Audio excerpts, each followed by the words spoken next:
പത്തനാപുരം നിയമസഭാ മണ്ഡലത്തിൽ നിന്ന് നാലാം തവണയും ജനവിധി തേടുന്ന കെ.ബി. ഗണേഷ് കുമാർ നമുക്കൊപ്പം ചേരുകയാണ്. ഗണേശ് ഏട്ടാ, കഴിഞ്ഞ 3 തവണയും UDFിൻ്റെ സ്ഥാനാർത്ഥിയായിരുന്നു, ഇത്തവണ LDFിൻ്റെ സ്ഥാനാർത്ഥിയാണ്. ജനവിധിയെ അത് ഏതെങ്കിലും തരത്തിൽ ബാധിക്കും? ഒരു തരത്തിലും ബാധിക്കില്ല. ഞാൻ ഇവിടെ ഇടതുപക്ഷ മുന്നണിയുടെ സ്ഥാനാർത്ഥിയാണ്. എങ്കിൽ പോലും ഞാൻ ഈ നാട്ടിലെ ജനങ്ങളുടെ സ്ഥാനാർത്ഥിയാണ്. ജാതിയോ മതമോ രാഷ്ട്രീയമോ നോക്കാതെ കഴിഞ്ഞ 15 വർഷം ഈ നാടിന് വേണ്ടി പ്രവർത്തിച്ച ആളാണ് ഞാൻ. എനിക്കൊരു എന്നെ കാണുന്നതിനോ എന്നോട് സംസാരിക്കുന്നതിനോ ഒരു മധ്യസ്ഥൻ്റെ ആവശ്യം ഉണ്ടായിരുന്നില്ല. കൊച്ചു കുഞ്ഞുങ്ങൾക്ക് പോലും എന്നെ അപ്രോച്ച് ചെയ്യാൻ കഴിയുന്ന തരത്തിലുള്ള ഒരു സാഹചര്യം ഞാൻ ഉണ്ടാക്കിയിരുന്നു. പല നല്ല വികസന പ്രവർത്തനങ്ങൾ കൊണ്ടുവന്നത് സ്കൂൾ കുട്ടികൾ പറഞ്ഞിട്ടാണ്. അപ്പോൾ അത്രത്തോളം ജനങ്ങളുമായിട്ട് എനിക്ക് അടുപ്പമുണ്ട്. എനിക്ക് ജാതിയോ മതമോ രാഷ്ട്രീയമോ അല്ല വിഷയം. ഈ നാടിൻ്റെയും നാട്ടുകാരുടെയും പുരോഗതിയാണ്. അതിനുവേണ്ടി ഞാൻ പരിശ്രമിച്ചു. അതിന് സംതൃപ്തിയുണ്ട്. അതുകൊണ്ട് വിജയം സുനിശ്ചിതമാണ്, ഒരു സംശയമില്ല. ഈ പത്തനാപുരം എന്നറിയപ്പെടുന്ന ഒരു മേഖലയെ ഇത്തരത്തിലൊരു വികസനത്തിലേക്ക് കൊണ്ടുവന്ന് അങ്ങ് വഹിച്ച ഒരു വലിയ പങ്കുണ്ട്. അത് എത്രത്തോളം ഈ തവണ വോട്ടായി മാറും? അതാണ് വോട്ടായി മാറാൻ പോകുന്നത്. കാരണം താങ്കൾ തന്നെ പറഞ്ഞു, ആയിരുന്ന പത്തനാപുരത്തെ ഈ നിലയിലേക്ക് വളർത്തി. നഗരങ്ങളിലുള്ളതുപോലെ കുടിവെള്ള സൗകര്യവും റോഡുകളും വൈദ്യുതി ഇല്ലാത്ത പ്രദേശങ്ങളുണ്ടായിരുന്നു.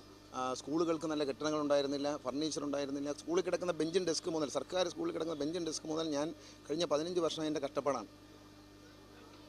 2002 ഞാൻ എല്ലാവരോടും പറയും നമുക്ക് പൈപ്പിലൂടെ കുടിക്കുന്ന വെള്ളം വരും എന്ന്. 2002 ഞാൻ പ്രസംഗിക്കുമ്പോൾ എല്ലാവരും നിസ്സംഗരായി കേട്ടിരുന്നു. കാരണം അതിൻ്റെ ആവശ്യമില്ല, എല്ലാ കിണറിലും അന്ന് വെള്ളം ഉണ്ടായിരുന്നു.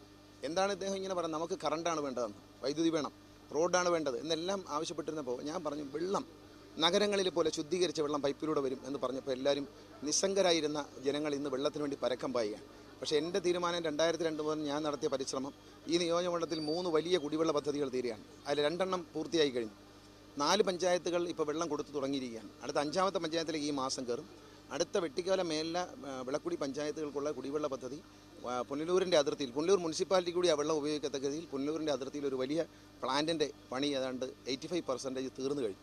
അതുകൂടി വന്നാൽ ഒരു 2 വർഷത്തിനുള്ളിൽ, ഒരു 1.5-2 വർഷത്തിനുള്ളിൽ ഈ നിയോജകമണ്ഡലത്തിലെ 8 പഞ്ചായത്തുകളിലും എല്ലാ നടവഴികളിലും, കാർ പോകുന്ന വഴികളിലും എല്ലായിടത്തും ശുദ്ധീകരിച്ച കുടിവെള്ളം പൈപ്പിലൂടെ എത്തും. 24 മണിക്കൂറും ആഴ്ചയിൽ വർഷത്തിൽ 365 ദിവസവും. താരങ്ങൾ തമ്മിലുള്ള ഒരു മത്സരം എന്ന നിലയിൽ സംസ്ഥാനത്ത് ഏറ്റവും ശ്രദ്ധ കേന്ദ്രീകരിച്ചിട്ടുള്ള ഒരു നിയമസഭാ മണ്ഡലമാണ് പത്തനാപുരം.